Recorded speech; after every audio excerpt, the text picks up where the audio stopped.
मैं कैसे परिचय दूं उस शख्सियत का जिनका नाम खुद अपने आप में एक परिचय है।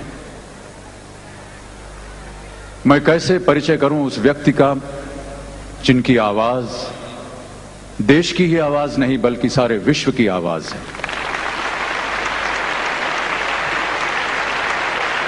निस्संदेह एक ऐसी आवाज जिसे सही मानों में वॉइस ऑफ द मिलेनियम कहा जाना चाहिए।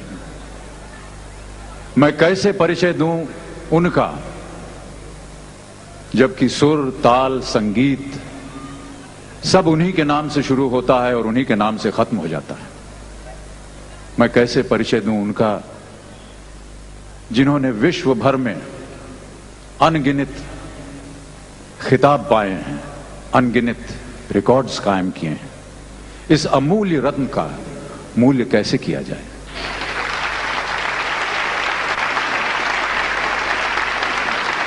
इन प्रश्नों का उत्तर देने के लिए न तो मेरे पास दिमाग है और ना ही शब्द।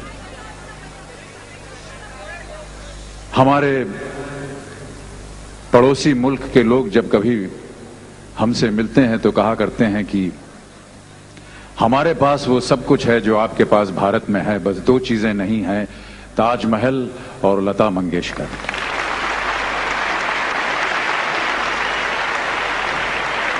इतनी बड़ी उपलब्धि अपने आप में ही एक अजूबा है। परंतु अपनी छोटी सी हैसियत में लता जी के गुणों का वर्णन करने के लिए मैं प्रयत्न करना चाहता हूं। धृष्टता के लिए लता जी मुझे क्षमा करें। पता नहीं आप लोगों ने कभी सितार को नजदीक से या करीब से देखा है या नहीं। सितार के ऊपर कई एक प्रमुख तारें होती हैं जिसे खींचने से और उस पर उंगलियां फिराने से सितार बज उठता है, उसमें से सुर निकलती है, आवाज निकलती है। इन प्रमुख तारों के नीचे भी 10-12 और तारें होती हैं, कुछ पतली सी, जिन्हें कि आमतौर पर सिंपैथेटिक स्ट्रिंग्स कहा जाता है। और जब कभी भी सितार वादक इनकी धुन, इनकी ध्वनि सुनना चाहता है तो वह अपनी छोटी उंगली से उन्हें छेड़ता है और उनमें से ध्वनि निकलती है। लेकिन अक्सर यह होता है कि अगर प्रमुख तार को ऐसे ढंग से खींचा जाए कि उनका सुर सही निकले तो ये सिंपैथेटिक स्ट्रिंग्स अपने आप बज उठते हैं।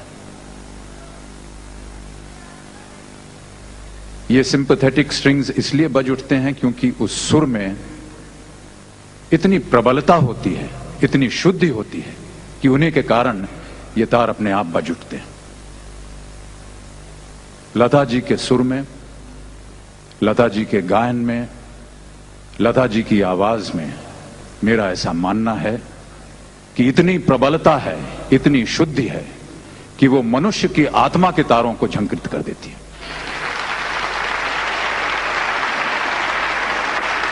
मेरा और एक अनुमान है कि संगीत के सुरों और परमात्मा के बीच एक बहुत ही अद्भुत और विचित्र बंधन है।